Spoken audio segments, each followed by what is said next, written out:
Okay, so starting out, we have a number of problems that are facing our country. We also have a problem for ourselves in that we're not going to be reelected, but putting aside self-interest and having faith that if we help improve the situation in the country, we will be reelected, we are going to focus on the woes that confront our simulated American friends. We have health is a problem.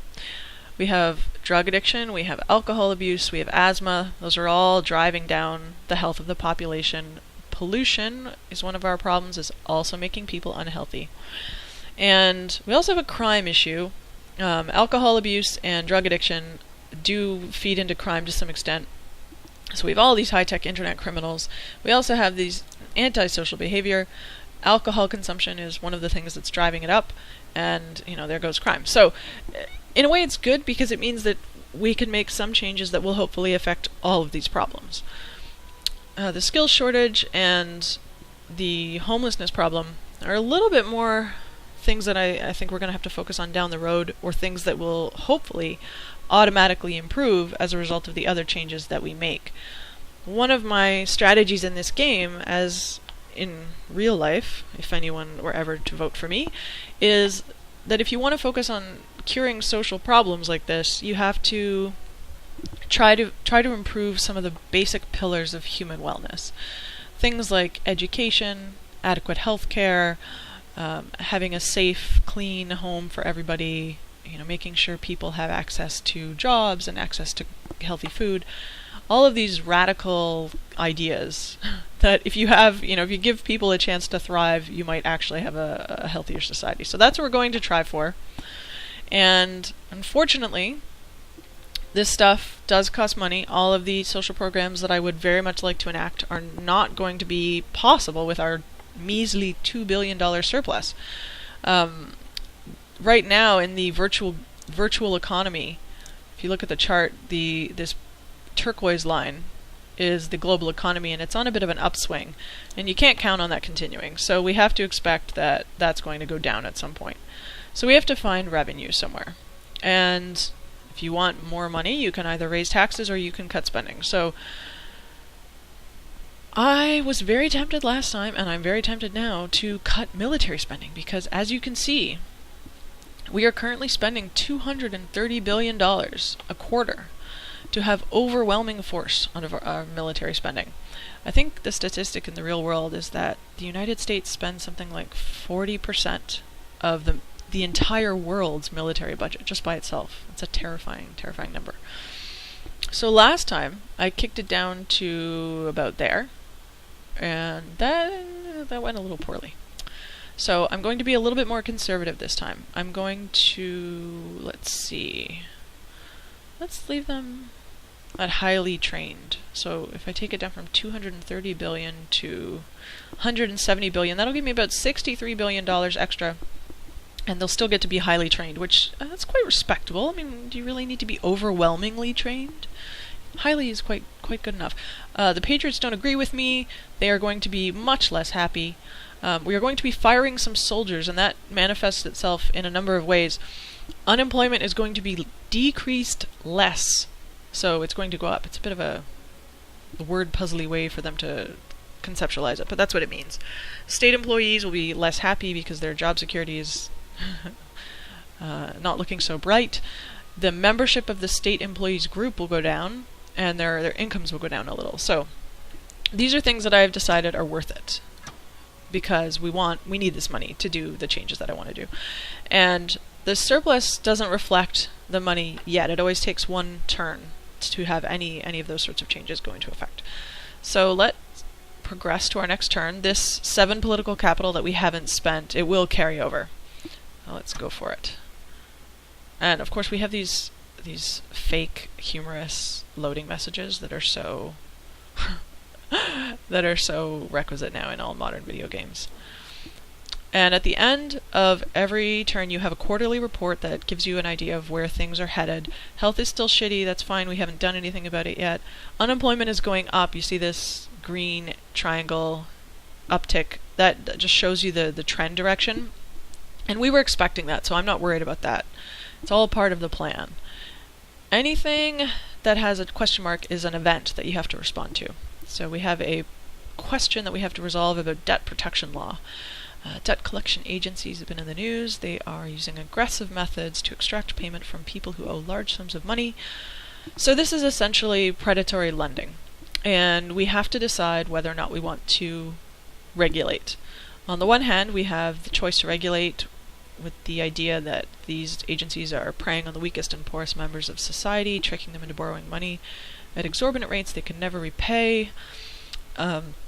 Or we can go hardcore free market. We can say, oh, ho, you should have known better. That's, that's nonsense. This is loan sharking. This is exploitation. So regulation, that's what we're going to do. And poll report they say it's disappointing, but I'm actually quite chuffed. It's 39% is a huge improvement from the 24% we had last time. So I'm happy with that. I'm taking that as an indication that things are going well.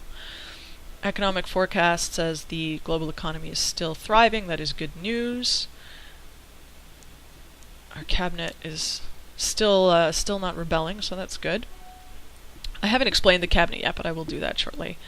So now we have some indications of the changes that we've made. The surplus is now deliciously tasty and ready to be spent on education. I'm going to do that. We also see some of these trend arrows show up in the... I don't want to hover over it too long because it'll start doing the indicators. But you can see that the Patriot opinion is now decreasing because the Patriots are not happy about my cutting of military spending. And it's funny, I can always tell whether or not I'm going to get along with a group by seeing what makes them happy and what makes them sad. What makes the Patriots happy? The death penalty. The intelligence service, the Secret Service, handgun laws. And let's just be clear. They're not happy that handgun laws exist in general. They're only happy because the handgun laws are so fucking ridiculous. They're very lax right now. The only thing that you can't have is a machine gun. The only thing that would be more extreme would be machine guns for everybody.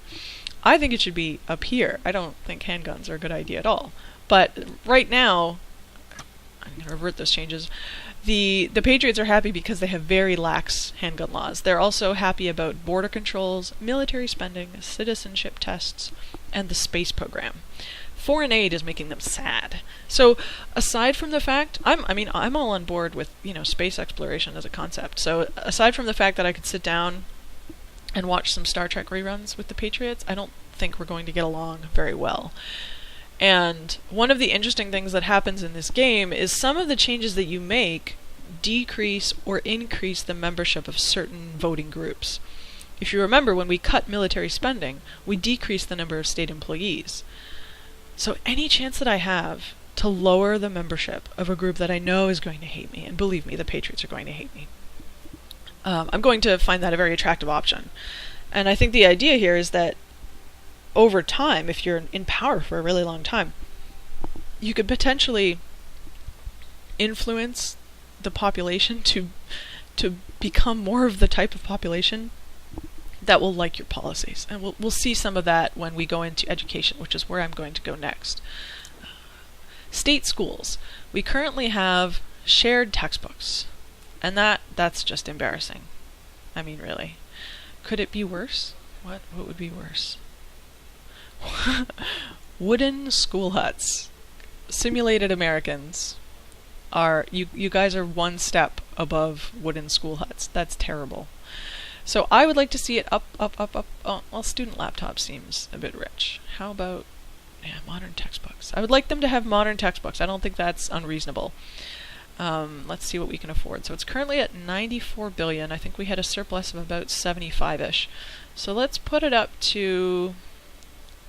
This is about what we can afford right now. I'm going to put it right there. And we can see all these lovely changes that we will get. We'll have poor people and socialist people be more happy. Education will increase by a huge amount, almost 10%. Poverty will go down. There will be more state employees. Oh, sorry, this is the membership here. That's their happiness. So there will be more state employees down here. Membership of the group will go up. So all of the soldiers that we just fired in our last quarter, they can come and be elementary school teachers because nothing could possibly go wrong with that plan. Unemployment will decrease more, which is good. And this is the sort of thing I was talking about. Socialists, the membership of the socialist group will actually increase slightly. And this really makes sense to me. It's this idea that if you raise an entire generation of people with a high quality public school education, you get a group of people who are more amenable to the idea of a state presence in their lives because they've had a really positive experience. They had this fantastic free public education. They become convinced that the government can effectively manage large-scale public programs. And I like that. I like that mechanism. They also have the idea that there will be more people who are members of the parents group because more people will be interested in having children if they feel like they'll be properly cared for, properly educated. Also, the demand for private schools will decrease greatly because why would you pay for something that you could get quality for free? Or not for free, but through the taxes that you're paying anyway. So we're making those changes. I'm going to confirm using the political capital. And something that I should mention, in a lot of the changes that you make in this game, there's going to be an implementation delay. And this is just a modeling of something that should be common sense. You can't spend money today and have your schools instantly improve. It's going to take time for the changes to come into effect. So it's going to be 12 quarters or 3 years before the bars fully move to where it shows they're going to move. And that's something that you'll see in a lot of different policies. Some changes can be virtually instantaneous. Like changing the tax rate is virtually instantaneous. It's one of the reasons it's such a favored policy tool of governments, is that you don't really have to wait. Taxes often immediately influence people's behavior. But this up here, this light bulb icon, this is where you see new policy ideas, things that are not currently in place. Anything on the screen is something that's currently in place, and you can adjust it or repeal it. Anything up here is something new, and if it's red, it means you don't quite have enough political capital to manage it. Apparently I couldn't quite swing conscription at the moment. I couldn't quite talk them into it. Probably because they think, well, she'll just fire me as soon as I get trained. And they might be right. But transportation is a good example of things that tend to have an implementation delay. If you decide that monorails, you're like, monorails are the future, I want monorails everywhere, it's going to be 4 years from the time you pass your monorail building law until the time you can actually cut the ribbon on the monorail system. Despite what traveling, singing monorail salesmen would have you believe, they don't just pop up overnight. So keep in mind that in many of these sorts of changes, you have to be investing for the future. You have to be planning for where you want to be in 3 years or 4 years. And the money hasn't disappeared from our budget yet because, as I said, it always takes one turn to go into effect, but it will. So let's not go too crazy with that. Also going to implement, I think, a new policy. I know I keep opening and closing this window, but we have issues with crime, and I remember from playing previous games that youth club subsidies are a fairly inexpensive option that really significantly lower crime. They don't really have a downside as long as they make some people happy, parents and socialists. They make youth happier. They increase the income of young people. So as long as you can afford the money that it costs to fund them, there's no real downside to having them. And you'll notice that there is a 6 political capital cost to implement them, but once you've spent the political capital to implement the policy at all, you can decide the initial level free without having to pay additional amounts of capital. So I think the default level that it was set at is a pretty good happy medium between cost and benefits. So I'm going to apply that change. We're now down to only about 6 political capital, so I'm going to let that carry over to our next turn, see what happens. And we have another question before us. Also notice poverty is going down. That is very good news. And unemployment is going down, which is great because it went up a little bit. Now it's going back down because we did some more hiring. Our popularity is going up. This is very good. We're dangerously close to being 50% approval. And let's see the budget report. We're okay. That's still not so great. But software patent question. Software patents are a form of intellectual property law. I'm sure many of you are aware of the travesty that is the current software patent situation in the courts. And if you're not, it's a fascinating and very nerdy topic. They are completely ridiculous, and I am going to reject them.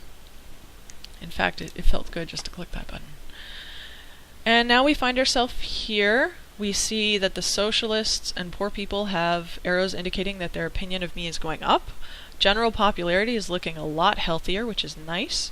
We still have a decently sized surplus, which is good. I'm also interested in investigating some new forms of revenue. I can't just cut the military budget forever in order to fund all of my initiatives. I'm already trying to be fairly realistic. I mean, if I were trying to, metagame it, I would put it down a lot lower.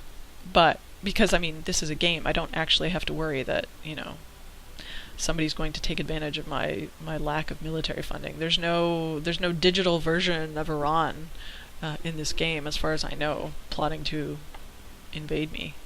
But just for the sake of realism, I think having a highly trained $168 billion a quarter military is still a very, defensible, respectable situation for a country that plans to be a military presence in the world. So I'm going to leave that, and I'm going to try and investigate new sources of revenue. We have some taxes in place already.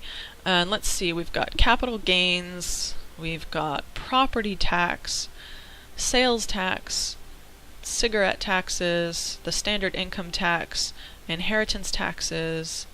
Oh, this is actually a subsidy. I'll talk about this in a second.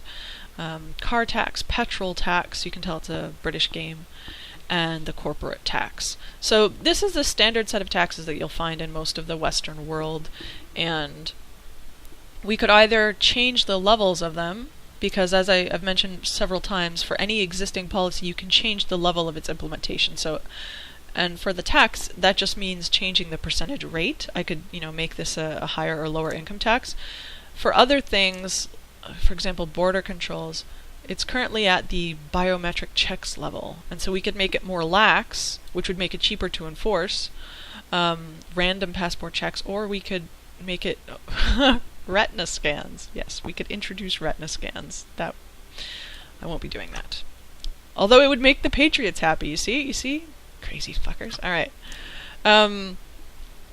So I'm going to leave the existing taxes where they are for now, and I'm going to look at new taxes that might be available to me and see if any of them are attractive. And I said I was going to talk about things like this they're under the tax category, but they actually don't give you income, they cost you money. It's because they're tax credits. And one of the things, I'm a huge tax nerd, so I really appreciate the fact that they recognize that these sorts of things, tax credits, which are actually government expenditures, are, using tax as a policy tool to shape behavior and shape the country. So I appreciate that, they have them properly categorized. Anyway, I actually think the alcohol tax is a good idea, because some of these taxes, and sorry, I'm jumping around a lot, but some of these taxes, like for example the plastic bag tax, this is put in almost symbolically, because it raises almost no money, and it actually ends up costing you money. And you see at the lowest end, it actually brings in less money than it costs. So this is not something that you do in order to, make piles of money. This is something you do because you're trying to shape consumer behavior. As a contrast, the actual alcohol tax can bring in a large amount of money, depending on how you set the rates. So I'm going to take a look at this. It will not be super popular, but it has almost no delay, so we're instantly going to start getting money, and we're instantly going to see what we want, which is a decrease in alcohol consumption. Pretty big decrease, because, people become less enthusiastic about their vodka if it's, suddenly 38% more expensive. We will see that poverty will increase slightly, and that poor people will be less happy, and equality will go down. This is somewhere else where I think the game has done a good job of modeling, because any tax that's like an alcohol tax or a sales tax where everybody pays the same amount of money regardless of their income, it's a regressive tax. It just means that it penalizes poor people more heavily than it penalizes rich people, because it's a larger percentage of their income. In contrast, a tax like the income tax is considered a progressive tax, and that's not a value judgment. It just means that the more money you make, the larger percentage of your income you pay in taxes. So it's true. It is true that it is a less equal tax to have, this sort of thing. But I'm doing other things to improve the poverty situation, so I don't mind taking a hit here. And I'm not going to be totally draconian. I'll put it down from the default a little, 25%. That'll bring a sizable amount of money in, and I can use that to help people in other ways.